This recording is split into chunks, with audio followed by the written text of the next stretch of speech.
90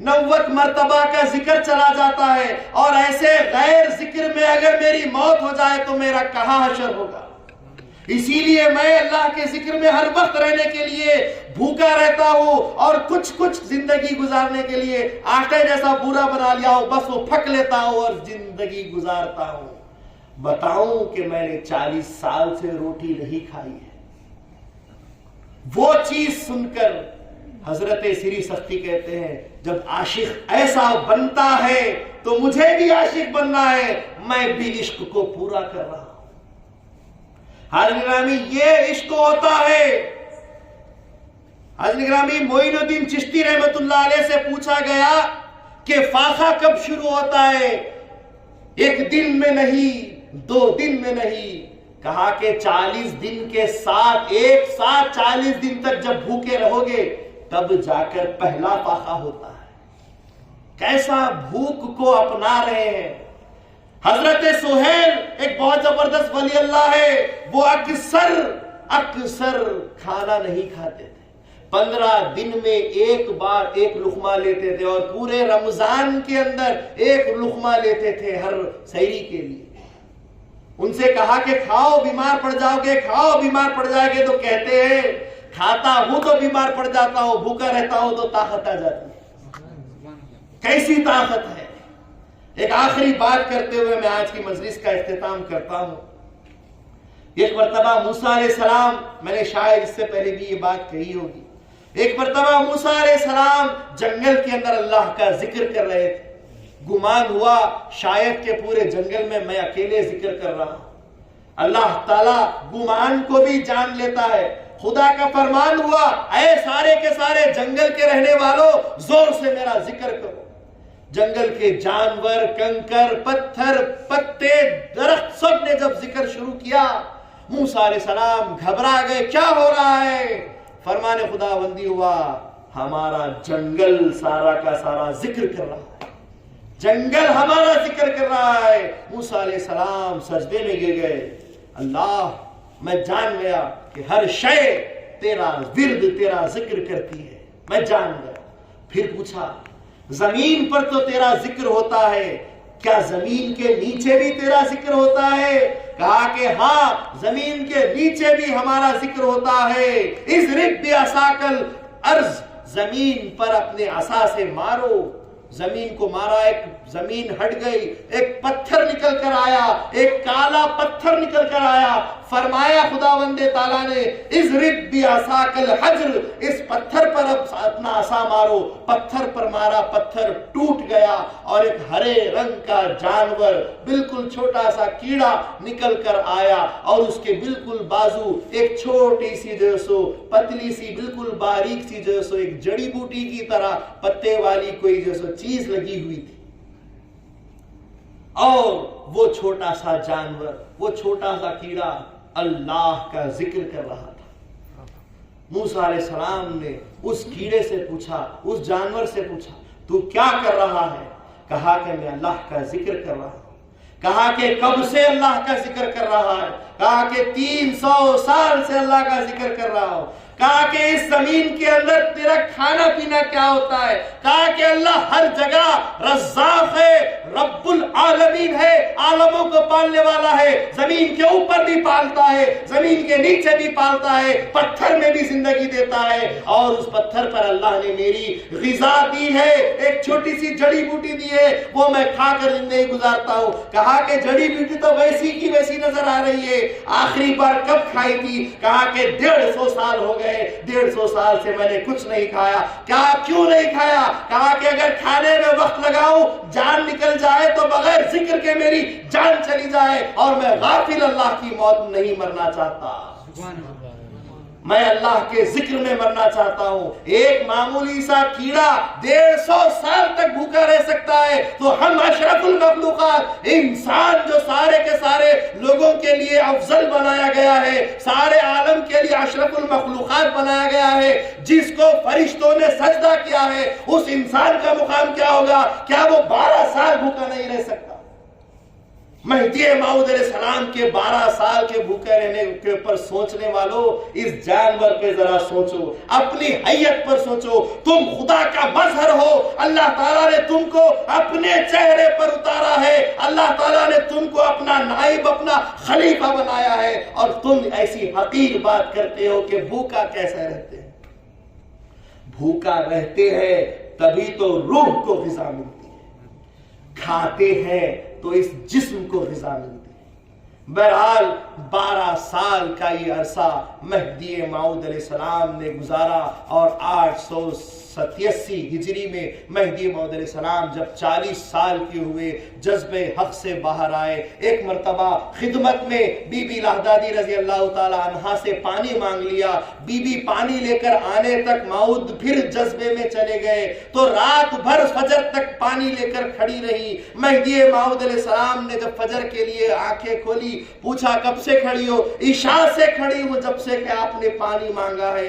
آپ کی اس خدمت کو دیکھ کر مہدی موعود علیہ السلام کی آنکھوں میں آنسو آ گئے۔ مہدی موعود علیہ السلام نے پانی لے کر بازو رکھا، کہا کہ پہلے وضو کرواؤ، وضو کیا، اور اس کے بعد 2 رکعت نماز تحت الوضو پڑھی، سجدہ ریز ہوئے، بارگاہ یزدی میں دعا کی، اے باری تعالیٰ، جس طریقے سے اس بی بی نے مجھے خدمت دیتے ہوئے، میری خدمت کرتے ہوئے مجھے خوش کیا ہے، تو اپنے دیدار سے اس کی آنکھوں کو خوش کر دے، تو اس کو اپنے دیدار سے بخش۔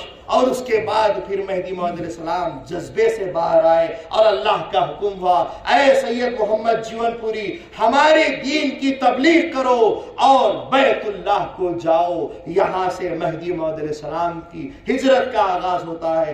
انشاءاللہ العزیز کل سے ہم مہدی موعود علیہ السلام کی ہجرت کا آغاز کریں گے، جہاں مہدی موعود علیہ السلام نے سب سے پہلے داناپور سے کالپی، کالپی سے چندیری، چندیری سے چاپنیر ہوتے ہوئے فرح مبارک تک گئے۔